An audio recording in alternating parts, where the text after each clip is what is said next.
అసలు భారతీయ జనతా పార్టీ రానున్న పార్లమెంట్ ఎన్నికల్లో ఏ అజెండాతో పోటీ చేయాలనుకుంటుంది?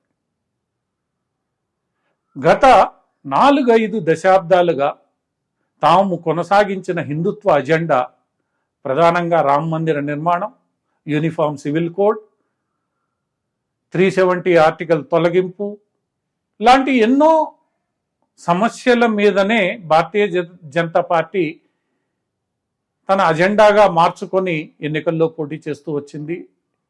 ఆ అజెండానే ముందు పెడుతూ 2 సీట్ల నుండి 300 చిల్లర సీట్ల వరకు భారతీయ జనతా పార్టీ ఎదిగింది.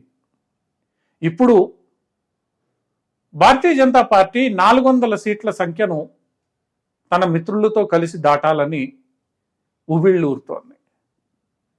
ఈ నేపథ్యంలో భారతీయ జనతా పార్టీ తాను గత 5 దశాబ్దాలుగా ఏవైతే మాట్లాడానో వాటిల్ని పూర్తి చేశానని, తాను ఏదైతే వాగ్దానం ఇస్తానో అది నెరవేరుస్తానని స్పష్టంగా ప్రజలకు చెప్పే ప్రయత్నం చేస్తోంది.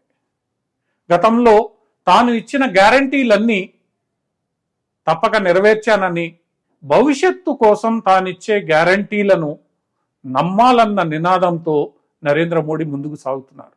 అందుకే నరేంద్ర మోడీ ఈ ఎన్నికల్లో తీసుకొచ్చిన నినాదం మోడీ కా గ్యారంటీ అసలీ గ్యారంటీ. ఈ నినాదాన్ని ప్రజల్లోకి బలంగా తీసుకుని వెళ్లే ప్రయత్నం చేస్తోంది. తాను ఏదైతే చెప్పానో అది నెరవేర్చానని, తాను ఏదైతే భారతదేశాన్ని అగ్రగామి దేశంగా నిలబెట్టానని హామీ ఇస్తున్నానో ఆ హామీని కూడా నెరవేరుస్తానని నరేంద్ర మోడీ స్పష్టంగా చెప్పడమే కాకుండా భారతీయ జనతా పార్టీ ద్వారా కూడా చెప్పిస్తున్నారు. అంటే దాని అర్థం హిందుత్వ అజెండాను తాను పూర్తి చేశానని, అదే సందర్భంలో భారతదేశం అగ్రగామి దేశంగా నిలబడడానికి కావలసిన చర్యలన్నీ తీసుకున్నానని, రాబోయే 5 ఏళ్లలో 5 ట్రిలియన్ ఎకానమీగా భారతదేశాన్ని మలచడమే తన లక్ష్యమని నరేంద్ర మోడీ స్పష్టం చేస్తున్నారు.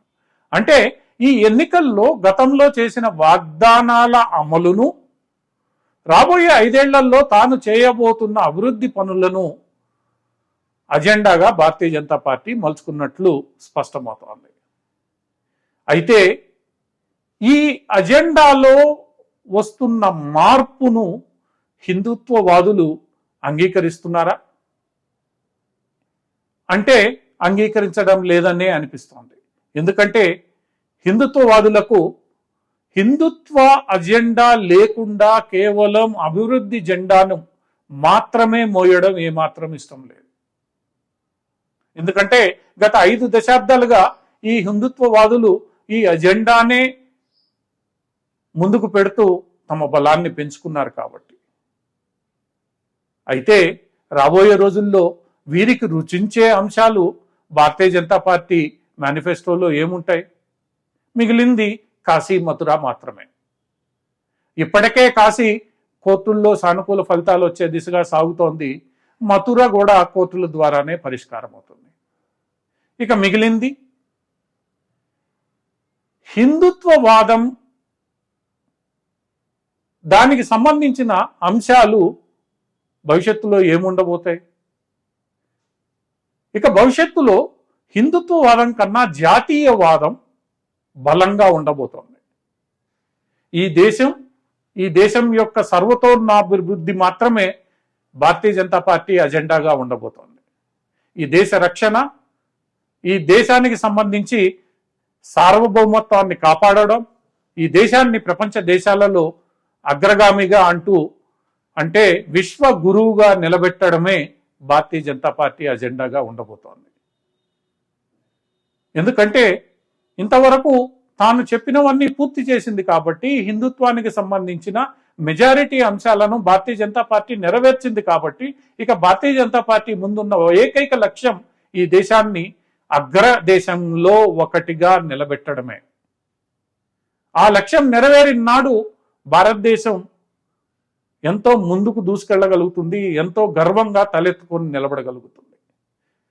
ఇది రాబోయే ఎన్నికల్లో ప్రధాన అజెండాగా ఉండబోతోంది. ఎందుకంటే తమ మీద నమ్మకం కలగడానికి గతంలో తాము ఏదైతే చెప్పామో అది చేసి చూపించామని చెప్పడం వరకు బాగానే ఉంటుంది. కానీ ఓటర్లు రాబోయే 5 ఏళ్లలో నువ్వేం చేస్తావు అని మాత్రమే పరిశీలిస్తారు. ఆ పరిశీలించే క్రమంలో నీ మీద నమ్మకం ఎంత చూపించాలి అన్నదానికి నీ గత వ్యవహార శైలిని వాళ్ళు పరిశీలన చేసే ప్రయత్నం చేస్తారు. ఆ వ్యవహార శైలి సరిగ్గా ఉంటే భవిష్యత్తులోనూ నువ్వు నీ అజెండాని ఖచ్చితంగా అమలు చేయగలమన్న నమ్మకాన్ని ప్రదర్శిస్తారు. ఇది ఒక రకంగా చెప్పాలి అనంటే భారతీయ జనతా పార్టీకి యొక్క అజెండా ఒక వైపు నుంచి మరొక వైపుకు మల్లుతుందనే చెప్పవచ్చు. ఈ ట్రాన్సిషన్ ఏదైతే ఉందో ఈ ట్రాన్సిషన్ని భారతీయ జనతా పార్టీ జాతీయ నాయకత్వం కింద స్థాయి వరకు సరిగ్గా తీసుకెళ్ళకపోతే మాత్రం అది పార్టీకే ప్రమాదకరం. అది ఎన్నికల ఫలితాలనే ప్రభావితం చేస్తుంది. అందుకని భారతీయ జనతా పార్టీ నాయకులు ఈసారి చాలా ఖచ్చితమైన సందేశాన్ని ఇచ్చారు.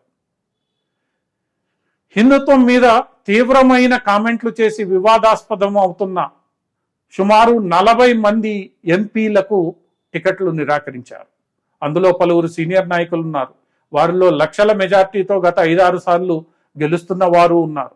కానీ వారందరికీ ఈసారి భారతీయ జనతా పార్టీ టికెట్ ఇవ్వలేదు. అంటే రాబోయే రోజుల్లో భారతీయ జనతా పార్టీ అజెండా ఏముంటుందన్నది ఈ మొత్తం వ్యవహారంలో మనకి స్పష్టంగా అర్థమవుతోంది. అయితే ఈ ట్రాన్సిషన్ రాబోయే రోజుల్లో తమ అజెండాను గురించి భారతీయ జనతా పార్టీ మరింత నిశితంగా కార్యకర్తలకు కింద స్థాయి నాయకులకు అర్థమయ్యేలా చెప్పాల్సిన బాధ్యత ఎంతో ఉంది. ఈ బాధ్యతను పార్టీ జాతీయ నాయకులు సరైన రీతిలో నెరవేర్చకపోతే మాత్రం ఈ ట్రాన్సిషన్ కారణంగా దెబ్బతినే ప్రమాదం ఉంది. ఈ దిశగా భారతీయ జనతా పార్టీ నాయకులు కృషి చేస్తారని ఆశిద్దాం.